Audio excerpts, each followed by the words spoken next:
Good morning again. আমরা এই যাত্রা শুরু করলাম, এখন অ্যারাউন্ড 9টা বাজে।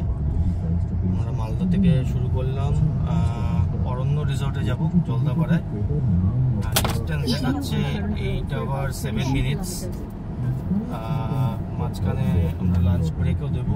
এখন সব করে ঠরে হয়তো এরকম 9 ঘন্টার কাছাকাছি দেখাবে। পৌঁছতে পৌঁছতে বিকেল হয়ে যাবে। আপনারা সঙ্গে থাকুন, যেতে যেতে বলছি তারপর কীরকম রাস্তা, কোথায় দাঁড়ালাম, সব জিনিসই আপনাদের সঙ্গে শেয়ার করবো।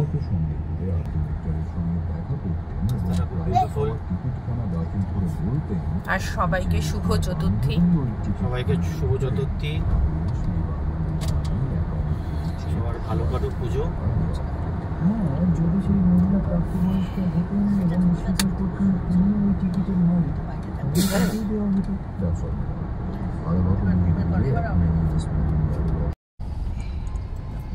আমরা এখন পূর্ণিয়ার দিকে ঘুরবো, ডালকোলা মোড় থেকে। এখান থেকে শিলিগুড়ি আমরা নেব। সুন্দর রাস্তা। আমরা মোটামুটি মালদা থেকে এখানে পর্যন্ত আমরা 1 ঘন্টা 45 মিনিটের মধ্যে পৌঁছে গেছি। রাস্তা ভালোই ছিল, ফাঁকাই ছিল, অসুবিধা কিছুই হয়নি, স্মুথ সব কিছু চলছে। ফাঁকা রাস্তার কোয়ালিটিও ভালো ছিল, অসুবিধার হওয়ার কথা নয়। বর্ষার পরেও দেখলাম যথেষ্ট ভালো রয়েছে। তো চলুন দেখা যাক। এবার আমরা পূর্ণিয়া ঘুরলাম,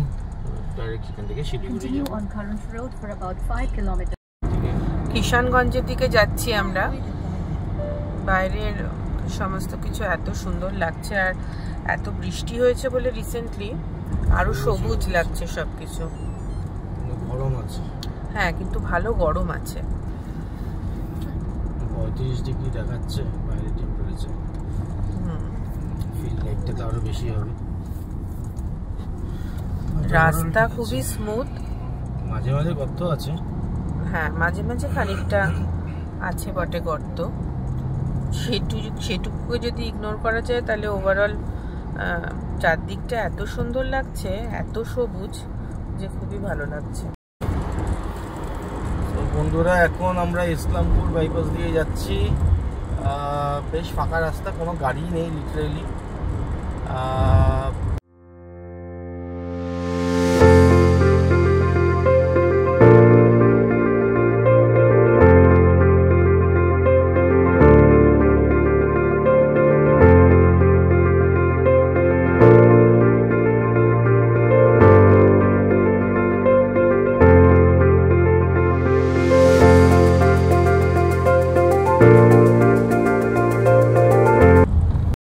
আমরা এখন তিস্তা ব্রিজ ক্রস করছি। এখন বাজে প্রায় 3:15 কাছাকাছি। তো আশা করি আর ঘন্টাখানেকের মধ্যেই বা তার আগেই আমরা পৌঁছে যাব জলদাপাড়া। মাঝখানে আমাদের লাঞ্চও সারা হয়ে গেছে। তো এখন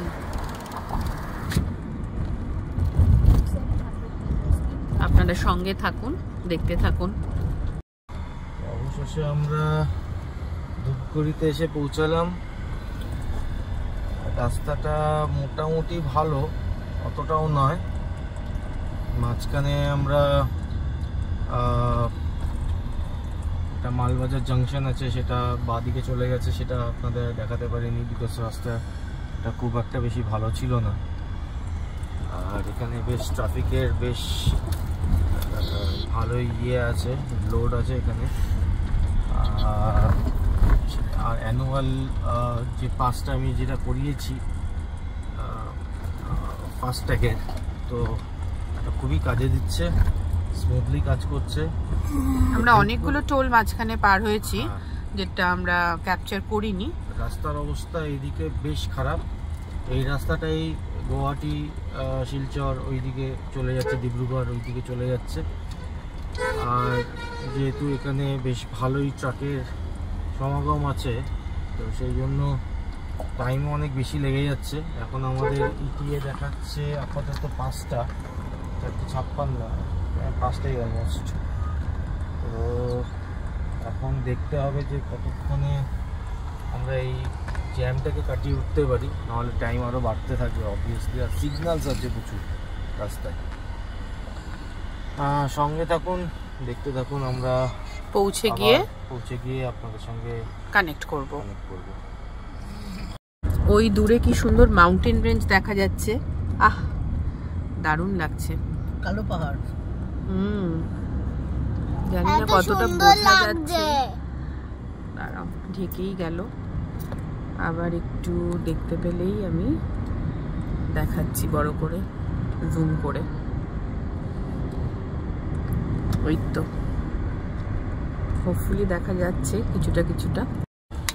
হ্যাঁ এই যে সাইডে দেখো কি সুন্দর চা বাগান,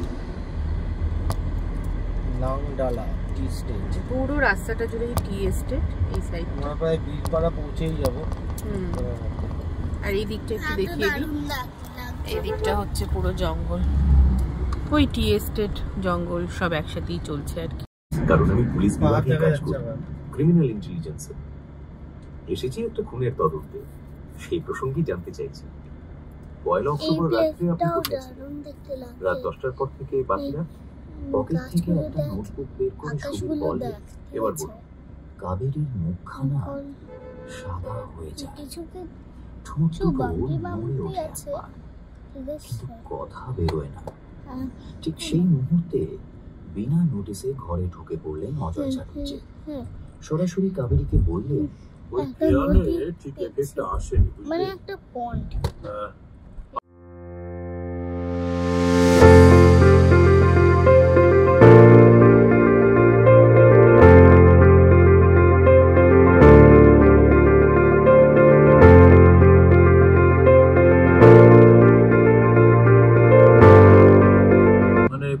পরন্ত বিকেলে আমরা এসে পৌঁছে গেছি। আপনাদের একটু দেখিয়ে দিই, এই কাঠের পুলটা আমাদের পার হয়ে এসে পৌঁছতে হয়েছে। এই হলো অরণ্য ট্যুরিজম প্রপার্টি জলদাপাড়ার, এটা এন্ট্রেন্সটা। ওই আমাদের কিয়া পার্ক রয়েছে, বাবা মা এবং মেয়ে বাইরে দাঁড়িয়ে আছে, আমার হাজব্যান্ড গেছে ফর্মালিটিস করতে।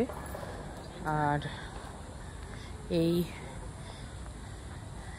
কাঠের পুলটা জঙ্গলের মধ্যে দিয়ে রাস্তাটা এসেছে, নিচে একটা ছোট্ট নদী বয়ে যাচ্ছে, মানে এখন খুব একটা জল নেই, বাট দেখতে ভারী ভালো লাগছে সব মিলিয়ে। আমার মনে হয় এই খুব কাছেই আমরা রাইট টার্ন নেওয়ার সময় দেখলাম যে জঙ্গলের ভেতরে যাওয়ার প্রবেশপথ রয়েছে, যেখানে জঙ্গল সাফারি অ্যান্ড এভরিথিং হয়। তো আই থিঙ্ক এখানে যদি কেউ থাকেন তাহলে এই ঠিক বাইরেটাতেই টোটো ইত্যাদিও রয়েছে। তো কেউ যদি মানে বাই রোড না এসে থাকেন নিজের গাড়ি নিয়ে, তাহলেও এখানে চেক ইন করার পরে সহজেই টোটো ইত্যাদিতে করে আশেপাশে ঘুরে আসতে পারবেন। আমরা কটেজেই আছি, তো এখন যাচ্ছি আমরা। লঙ্কা গাছে মা আবার লঙ্কা পেয়েছে, অনেক ফুল ফুটে আছে। এগুলো তো কলকে ফুল না, এগুলো কি ফুল? এগুলো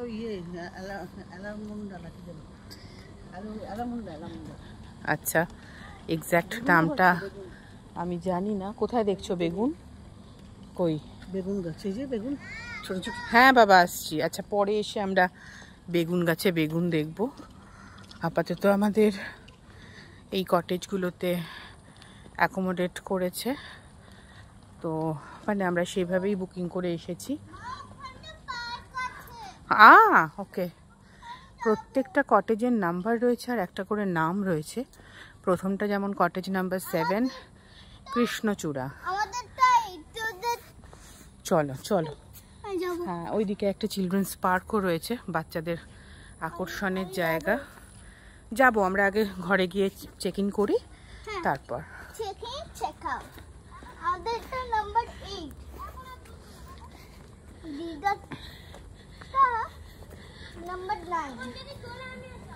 চলো দেখি কোনটায় কার লাগেজ রেখেছে।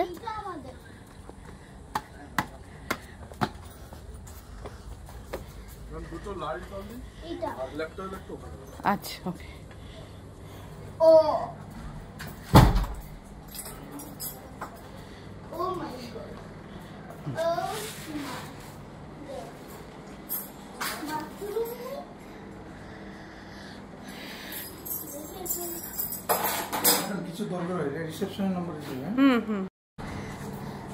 রুমের বাইরেটায়ও দেখা যাচ্ছে। আচ্ছা, একটা